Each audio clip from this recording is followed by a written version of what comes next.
معروف تحقیقاتی صحافی فخر درانی نے روزنامہ جنگ کے لیے اپنی رپورٹ میں دعویٰ کیا ہے کہ اثاثہ ریکوری یونٹ کے سابق سربراہ شہزاد اکبر کے دستخط شدہ معاہدہ رازداری کے پوسٹ مارٹم سے پتہ چلتا ہے کہ تب کے وزیر اعظم عمران خان نے سارا عمل خفیہ اس لیے رکھا کہ اس میں ان کا اپنا کردار بے نقاب نہ ہو۔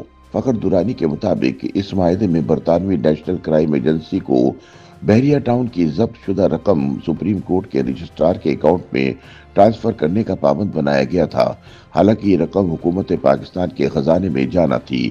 معاہدے میں اس بات کو یقینی بنایا گیا کہ یہ تب تک خفیہ رہے گا جب تک قانوناً اسے افشا کرنے کی ضرورت پیش نہ آئے۔ اس صورتحال کے تناظر میں بحریہ ٹاؤن کے ساتھ حکومت کے تعاون پر سنگین سوالات اٹھتے ہیں۔ فخر درانی کے مطابق جب اس کیس کا تصفیہ ہو رہا تھا تب بحریہ ٹاؤن اور برطانوی ایجنسی کے درمیان معاہدہ رازداری بھی ہوا تھا، جس میں تصفیے کی شرائط کا خاکہ، ضبط شدہ رقم کی وطن واپسی اور غیر منقولہ جائیداد کی فروخت کے متعلق باتیں شامل تھی۔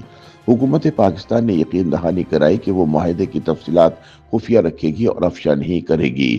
یاد رہے کہ شہزاد اکبر کا دعویٰ ہے کہ اس معاملے میں انہوں نے اور عمران حکومت نے کوئی کردار ادا نہیں کیا، لیکن رازداری کے معاہدے کو دیکھے تو معلوم ہوگا کہ عمران حکومت مکمل طور پر اس میں ملوث تھی، حالانکہ وہ معاہدے میں کوئی کردار ہونے کی تردید کرتی رہی ہے۔ رازداری معاہدے کی شق 2.1.1 پر مرزا شہزاد اکبر کے دستخط ہیں، جس میں لکھا ہے کہ معاہدے اور فریم ورک معاہدہ دونوں کی شرائط خفیہ رہے گی۔ شق 2.4 میں لکھا ہے کہ حکومت پاکستان فریقین کی رضامندی کے بغیر فریم ورک معاہدے کی کوئی تفصیلات ظاہر نہیں کرے گی۔ اس سے ظاہر ہوتا ہے کہ ARU نہ صرف معاہدے کا حصہ تھی بلکہ اسے فریم ورک کی تفصیلات بھی معلوم تھی۔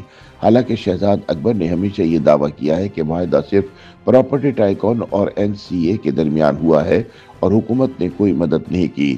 معاہدے کی شق 2.4 میں لکھا ہے کہ حکومت پاکستان کسی بھی شخص کو اس فریم ورک معاہدے کے بارے میں دیگر فریقین کی پیشگی تحریر اجازت کے بغیر کوئی معلومات فراہم نہیں کرے گی۔ شق نمبر 2.6 میں لکھا ہے کہ اگر کوئی فریق چاہے تو وہ فریم ورک یا معاہدے کے حوالے سے کسی طرح کی تصحیح کرنا چاہے یا درست معلومات فراہم کرنا چاہے تو حکومت پاکستان اسے ایسا کرنے کی اجازت دے گی۔ شق نمبر 2، 3، 4 حکومت پاکستان کو عدالتی حکم، ریگولیٹری باڈی یا قانونی معاملات میں اپنے مفادات کے تحفظ کے لیے معلومات افشا کرنے کی اجازت دیتی ہے۔ اسے ایسا کرنے سے پہلے متعلقہ فریقوں کو مطلع کرنے اور ان سے مشورہ کرنا ہوگا۔ معاہدہ رازداری کے علاوہ عمران خان کی حکومت نے پراپرٹی ٹائکون کو بار بار بیرون ملک سفر کرنے کی اجازت دی۔ فخر درانی کے مطابق مجموعی طور پر پراپرٹی ٹائکون کو 20 مرتبہ باہر جانے کی اجازت دی گئی۔ 30 مارچ 2022 کو عدم اعتماد کے ووٹ کے ذریعے خان کی حکومت کا تختہ الٹنے سے چند دن پہلے ٹائکون کو بیرون ملک سفر کے لیے 8 ہفتوں کی اجازت دی گئی۔ عمران حکومت کی ٹائکون کے لیے مدد کی عکاسی شہزاد اکبر کے ٹائکون کے ہمراہ برطانیہ کے دوروں سے بھی ظاہر ہوتی ہے۔ شہزاد اکبر نے اگست 2018 سے دسمبر 2019 کے درمیان 10 مرتبہ برطانیہ کا دورہ کیا۔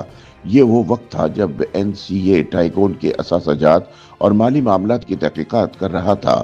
کئی مواقع پر شہزاد اکبر ٹائکون کے ساتھ ساتھ برطانیہ میں تھے۔ یہ صورتحال حکومت کے ملوث ہونے کی عکاسی کرتی ہے۔